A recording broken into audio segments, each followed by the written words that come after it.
A lot of people aren't going to like this one, but making millions doesn't have to take you decades of hard work. Sure, being a millionaire in your 50s is alright, but being a millionaire when you're younger is far better. Take it from someone who's experienced both. And no, I wasn't born into a rich family, quite the opposite. The odds were stacked against me. I was a ginger, working class kid without a penny to his name. So if I can build wealth in a relatively short amount of time, then you can too. This isn't going to be one of those generic videos about investing in index funds and getting rich when you're old and grey. I'm going to be taking you through the actual moments in my life where I uncovered the truth behind building wealth from nothing. From the moment you step foot into school, they try to control your ambition. And one memory that stands out to me was sitting in a lecture theatre just like this one. The teacher asked us to write down our dream job, our dream car and our dream house. I was really excited, so I wrote down business owner, Ferrari and mansion. She then said life is going to be tough, so I'm going to break the hard news to you now. You're probably going to have none of those things, so be realistic and lower your expectations. I thought to myself, of course I will. I'll have all of those things, and I've carried that attitude for the whole of my life. If you allow the system to crush your hopes and dreams, you'll never be able to create wealth from nothing. Look, this isn't some fluffy mindset BS. If you can't even believe something is possible, then how on earth are you going to do the work required to become wealthy? Most people give in to the pressure of being realistic and end up joining the crowd, and then they discourage the next generation from following their hopes and dreams. But you can decide to break the cycle, just like me in that lecture theatre. So if you want to do this, then you firstly need to be very careful about who you listen to. I'm not just referring to those fake gurus on social media. I'm also talking about the people in your life who give their unsolicited advice. While your friends and parents may have good intentions, if they haven't built a large sum of wealth, why would you listen to them when it comes to making money? Secondly, you need to learn to think from multiple angles when trying to solve problems. Most people will come across an obstacle that they've been told is impossible for them to conquer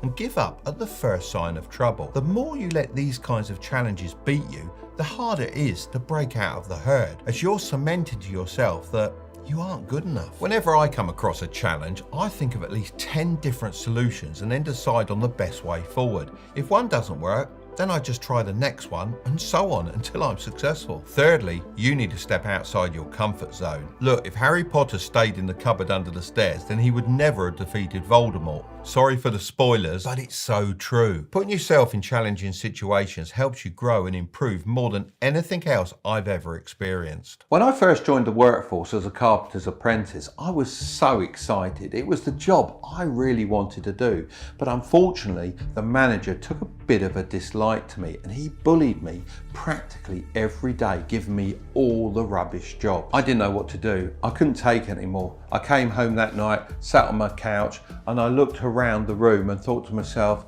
what have I got to lose? I've got no child or wife to look after. I'm 20 years old. I've got to make this decision. Sure, I'm scared of quitting a job. Of course you're scared, but I knew that was the best thing for me. So I quit the very next day. If you're young and have few responsibilities, it's a clear choice to take more risk to increase your income.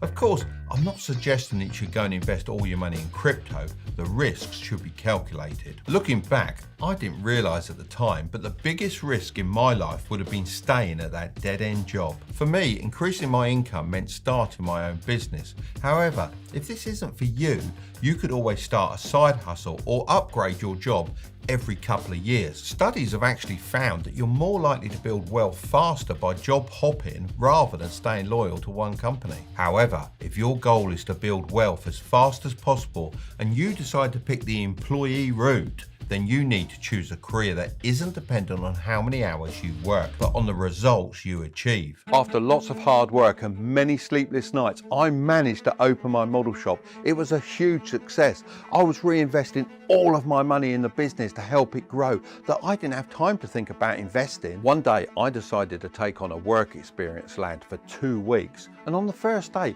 all he kept banging on about was stocks and shares. And I thought, what does a 14-year-old know about stocks and shares? Anyway, he mentioned this one particular stock that he said was going to go to the moon. He said, I've got £1,000 and I'm going to pile it all in because I'm so confident. And I thought, well, if he's that confident, I think I'd better have a little go myself. 2 weeks later, I drove into the shop and I had a chat with that young lad and I said to him, do you know how much money you've made today? He said, but Mark, I don't make any money. I'm on work experience. I don't get paid. I said, son, you've made 10 grand today because that share we've bought into has pretty much 10x'd overnight. And I didn't do too bad myself either.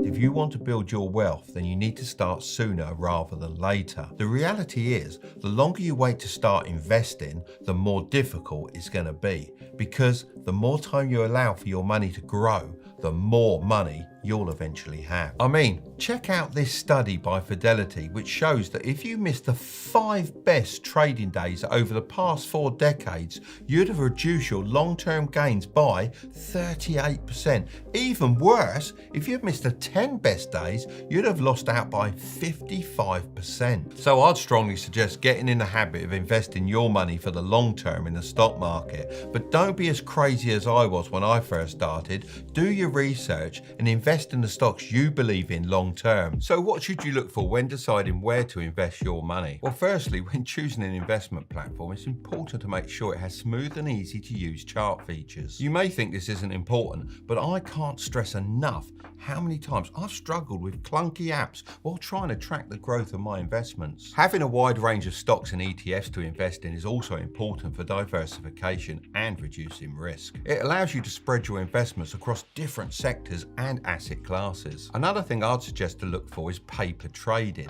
This feature allows you to experience the full investing process using virtual money. It's a great way to practice and refine your knowledge as well as test out new strategies, all without risking any actual money. But if you do this, it's important to treat it like your real money. Otherwise, you'll start changing your strategies when it comes to the real thing and get completely different results. Webull, the sponsor of today's video, offer everything we've just discussed and way more. So get up to 12 free fractional shares, each worth up to $3,000 by clicking the link in the description and depositing any amount of money with Webull US. Just as quickly as I've made my fortune, I could have lost it all. I was friends with one of the richest guys in the UK. He was featured in the top 50 UK rich list, which is pretty impressive. And we used to go to his parties. He used to have these great firework parties at his mansion. And one night I sat down and had a coffee with him. I said, how do you make this sort of money just from a business? He said, Mark, I don't make that much money from my businesses. I make money from leveraging my investments. And he said, I'm part of an investment group. And that group earns 30 to 40 and sometimes even 50% per year. You know, I sat there and I thought to myself, this sounds too good to be true. So there was no way I was going to get involved. Around 2 to 3 months later, that group went under. It took everyone out. Because they were leveraged, they lost considerably more than they'd actually got invested. This isn't even his house. He lost it all. Never invest in something you don't understand. And even if you do believe what you're investing in, don't put all your eggs in one basket. When you spread your investments out, we call this diversification. This is something I highly recommend you do because it reduces your risk exposure. When it comes to my stock market investments, I primarily focus on a strategy called the 3-fund portfolio. This portfolio consists of 3 main components: a total US stock market index fund, a total international stock index fund, and a total bond market fund. These funds allow for diversification across different markets and asset classes, reducing risk while still providing the potential for long-term growth. In addition to my stock market investments, I've also diversified my portfolio by investing in other assets such as real estate, classic cars, and high-end timepieces. This approach allows me to spread my investments across various industries and asset types, further mitigating risk and increasing the potential for good returns. It's key to remember the importance of diversification,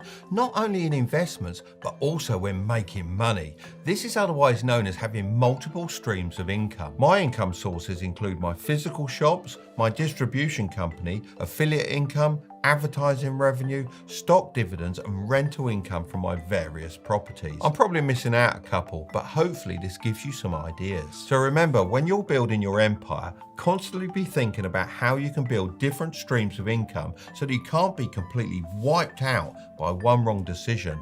Like my friend. If you want to know 7 side hustles to avoid, then I'm going to leave that video right up there. Don't click on it just yet. Make sure to subscribe if you want to grow your wealth, okay? I'll see you over there.